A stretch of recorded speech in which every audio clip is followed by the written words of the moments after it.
How to disable direct messages on Instagram. In this short video, I'm going to show you how you're able to disable direct messages on Instagram. But before I do that, please don't forget to like this video and subscribe to my channel.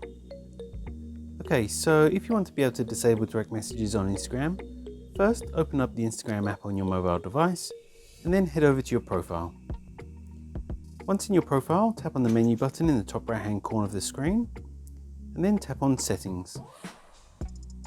Next, tap on Privacy, and then under the Interaction section, tap on Messages.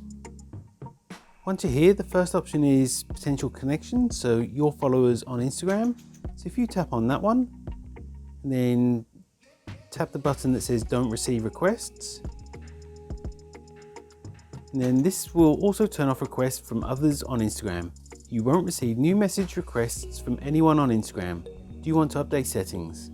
So all you do is tap on Update Settings, and then you will no longer receive direct messages on Instagram. And that's all it takes to disable direct messages on Instagram. If you found this video helpful, I'd love it if you like this video and subscribe to my channel. Thanks for watching.